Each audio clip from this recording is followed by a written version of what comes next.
So close. That's my opening statement, period, end of discussion. We're getting closer. I think that we're starting to understand that we've got more than one or two people that can play on either side of the half court. You know, we're playing offense. Some people are playing offense. Some people are playing defense. But now we've got some people that are playing both. We've had 2 games against 2 really prestigious teams in the Valley, and honestly, I think they've been 2 of our better games. So. As much as this one stings, I think there's something to be said about the way that we're playing, and we've talked about it all season. It's not whether we win or lose, it's how we win or lose, and I'm okay with losing the way that we've lost in the last 2. I don't know how this question is going to sound, so forgive me if it's terrible, but like being in the fight late in the game has not been something you guys have had a lot of experience with. So going through this now, just I guess from a coaching perspective, from a playing perspective, like, does that ratchet up the adrenaline, being in it late, having possessions that are truly important possessions late in the game? It does. This team's a group of fighters, honestly. You just haven't been able to see it as much as we would have liked. But they are really competitive, and they want to be in these situations because they want to have the chance. Unfortunately, we haven't been able to put the right lineups together or make enough shots or get enough stops or whatever it's been, take care of the basketball. But being in the fight, down 19 in Illinois State, I thought we were in the fight, which is crazy. I also thought today, a couple possessions, we take away one quarter for the second game in a row and we win. So what's happening in that quarter and why is that happening? Being in the fight is something that this group does a good job of.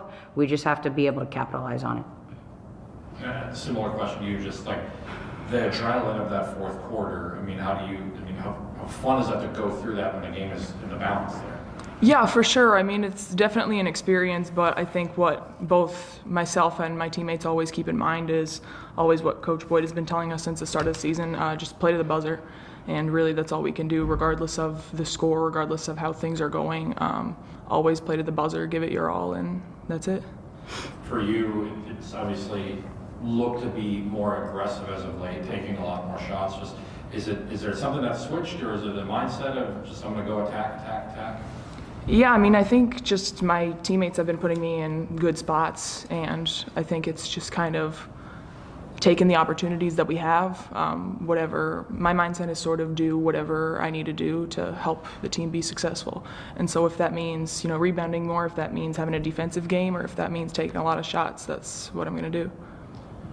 Courtney, a game like this are you eager to go watch the film on this? Will it burn more because it was so close? Like, how do you look at this one versus a 25 or 30 point one? This one it's a possession by a possession. So these are the ones I definitely want to go back and watch. I think that there's, like we've talked about before, is it 2 possessions at a time? But, who's putting us in a situation consistently that is helping us, continue to get stops or put the ball in the hole or whatever it may be.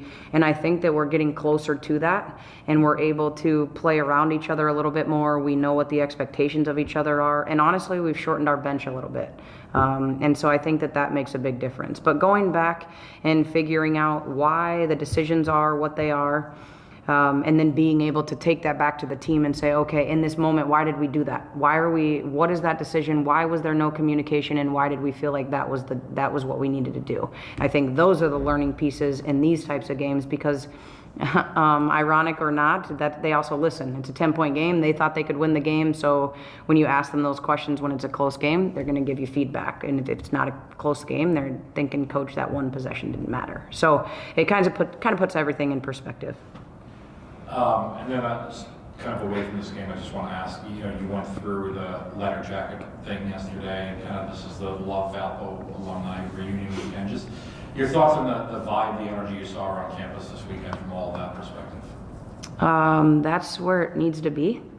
I think that was it was a really eye-opening experience for my staff and I. I'm so glad we were all able to be there. But when you put yourself, and I'd say this a lot, and I haven't said it to my team enough because they think I talk too much. But when you put yourself around winners, you don't know what else to do but to try to get as close to winning as possible.